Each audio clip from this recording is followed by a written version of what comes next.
Hello, dans cette vidéo, je vais te parler de stratégie de prospection. Donc, il y en a deux.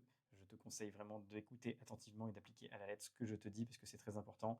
Il va falloir que tu fasses du volume, mais le but, c'est que ça soit efficace. Et donc, pour que ça soit efficace, il faut parler aux bonnes personnes et je vais t'expliquer comment faire. Donc, il y a deux stratégies. Donc, je vais dire que c'est 50% ajouter des personnes qui font comme vous, donc vos pairs, qui font les mêmes technos, et 50% des gens qui seront en direction de l'entreprise ou dans le management, responsable technique, etc. Des personnes qui sont susceptibles de vous apporter des opportunités s'il y en a au sein de la boîte. Donc, on va se servir de LinkedIn ici, de la recherche LinkedIn et pas Sales Navigator, hein, la recherche normale de LinkedIn pour trouver des développeurs et les entreprises par les développeurs. On va remonter en fait par la recherche des développeurs parce que c'est facile de lister des développeurs avec les technos. Donc, avant même de commencer, pour parler aux bonnes personnes, hein, il faut savoir pour qui vous voulez travailler et pour qui vous ne voulez pas travailler. Donc là, j'ai mis solopreneur parce que moi, ça m'est arrivé de travailler pour des solopreneurs, donc des personnes qui n'avaient pas d'employés, etc. Donc j'ai fait des apps ou des protos pour ces personnes-là. Donc c'était souvent des applications au forfait.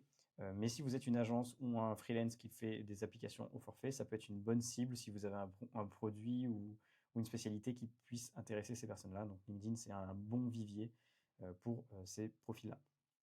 Vous avez du coup la possibilité de contacter des startups, des PME ou des grands groupes. Je connais des gens qui ne veulent pas travailler pour des grands groupes et je comprends pourquoi. Ce n'est pas les mêmes problématiques et les mêmes contraintes et conditions de travail.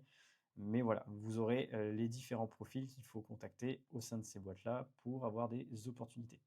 Donc pour les startups, j'ai listé tous ces titres-là, donc Lead Dev, CTO, CEO, VP Engineering, Head of Engineering, PO.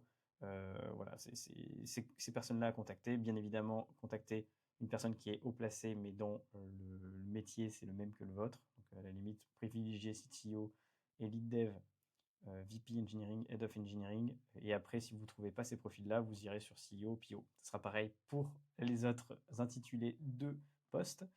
Donc PME, donc il y aura DSI, directeur technique, responsable développement, chef de projet, responsable RH. Grand groupe, ça sera directeur technique, responsable de service, chef de projet, PO, PM. Bien évidemment, la liste n'est pas exhaustive, hein, je vous laisserai utiliser votre knowledge et imagination pour pouvoir identifier la meilleure personne à contacter quand on arrivera sur cette partie-là, donc lister des prospects directement responsables au sein des entreprises. Donc, la première étape, elle va être intéressante. Pourquoi? C'est que on va faire du 2 en 1. Cette strate-là, elle va vous permettre de lister des devs donc pour rentrer en contact avec les devs. Donc, j'ai dit 50% avec les pairs. Donc là, l'idée, c'est de lier une relation, nouer une relation avec une personne qui fait la même chose que vous. Donc, en privilégiant bien évidemment des profils plus expérimentés, donc médior ou senior, et qui sont idéalement déjà en mission. Donc l'idée, c'est de sympathiser avec la personne, qu'elle voit en vous que vous êtes quelqu'un de compétent et sérieux et agréable. Donc, pour que s'il y a une opportunité là où il travaille, ça soyez vous qui en soyez informé en premier et qui soyez pistonné euh, au sein du client. Donc pour que ça marche bien, ça, il faut vraiment avoir une valeur perçue assez élevée. Donc faire un moi-je en conversation avec la personne, ça ne marchera pas beaucoup. Par contre, si vous avez un profil LinkedIn bien soigné avec un bon portfolio ou des bons commentaires ou des bons posts sur le sujet de votre expertise, bien évidemment, la personne, elle verra d'elle-même que vous êtes quelqu'un qui est le bon profil pour travailler avec sa société.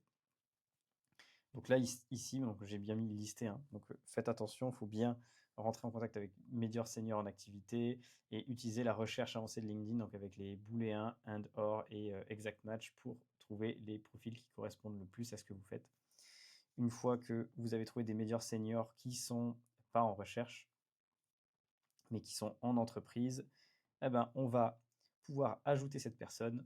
Et quand on ajoute une personne qui est dev, il vaut mieux ne pas mettre de message d'intro. On gagne 10% de taux d'acceptation. J'ai testé ça sur mes différentes campagnes depuis plus d'un an. Ça se vérifie à chaque fois. Donc, je passe de 20 à 30% ou de 30 à 40% à chaque fois si je ne mets pas de message. Allez voir pourquoi, je ne sais pas. Ensuite, une fois que la personne aura accepté, vous échangez avec lui. Et il faut vraiment montrer que vous êtes intéressé par ce que lui, il fait, les technos qu'il utilise, ce que fait la boîte, être curieux d'un point de vue technique et pas juste, j'ai juste envie de trouver un travail, je suis à la dèche. Voilà, il faut vraiment qu'il voit que vous avez un intérêt sur ce que peut apporter la mission d'un point de vue épanouissement personnel, plus que pécuniaire. Donc voilà, ne soyez pas trop direct, ne parlez pas trop de vous. Vaut mieux utiliser la technique de show don't tell. C'est beaucoup plus efficace de montrer de manière indirecte ce que vous faites pour que la personne ait une estime haute de vous que de dire moi je, j'ai fait ci, j'ai fait ça. Ça va beaucoup moins bien marcher. Donc voilà, soignez votre valeur perçue et votre profil. Donc, en ce qui concerne voilà, les ajouts, contacter des devs et essayer de rentrer comme un cheval de Troie dans la société, vous pouvez aussi noter toutes les entreprises dans lesquelles le dev en question a travaillé. Donc, ce qui est important, c'est de regarder effectivement, voilà, moi par exemple, ça c'est une expérience dans mon profil. Moi, je fais du Tailwind, React, Next, etc., Node. Vous voyez que dans les expériences, souvent les gens mettent dans la description les technos qu'ils ont fait. Et là, vous savez que par exemple chez Mangrove, ils ont fait ces technos-là. Et donc si c'est quelque chose qui vous intéresse, vous pouvez cliquer sur la page et ajouter cette page dans un Notion, un Google Drive, un Airtable, ce que vous voulez, mais vous faites la liste de toutes les boîtes qui travaillent sur ces technos-là. Maintenant que cette première étape de méthode est faite, on va passer sur la deuxième méthode. Et là, on va parser, on va parcourir les entreprises que vous avez listées dans votre Notion ou votre Airtable ou votre Drive, peu importe. On va aller sur chacune des pages. Hop. Sur la page entreprise. Après, on va cliquer sur les personnes. Donc l'onglet People, là pour moi, parce que c'est en anglais. Et ensuite, on va lister toutes les personnes qui sont le plus susceptibles de parler recrutement. Et on va identifier la personne qu'il faut contacter.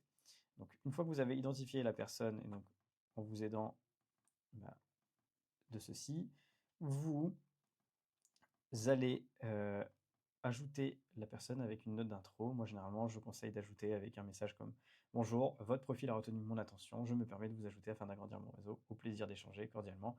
Vous pouvez bien évidemment personnaliser. Là, c'est un message d'exemple, ne pas copier-coller non plus bêtement les messages comme je les mets.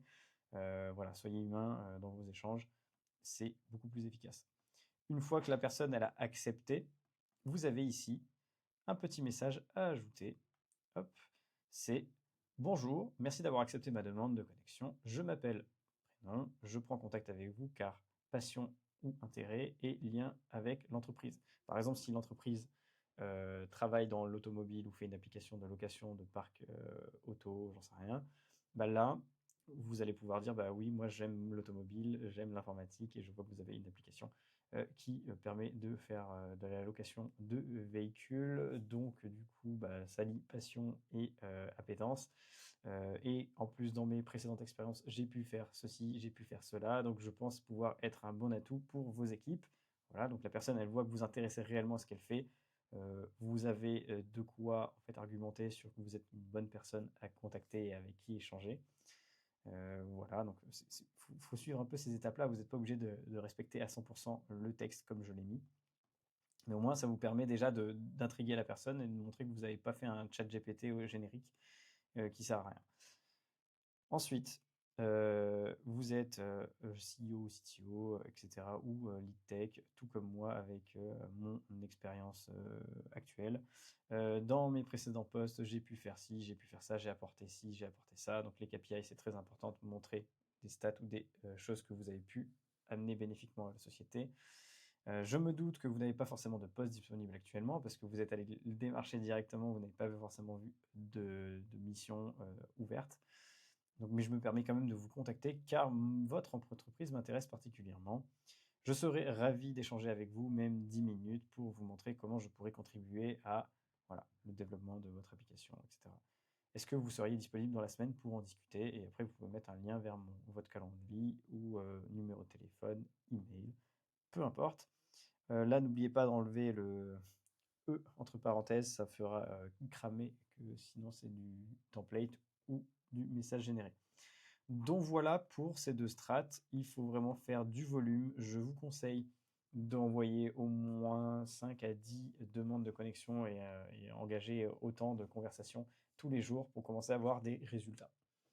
Donc voilà, j'espère que ça vous aura été utile. Je vous dis à la prochaine. Salut.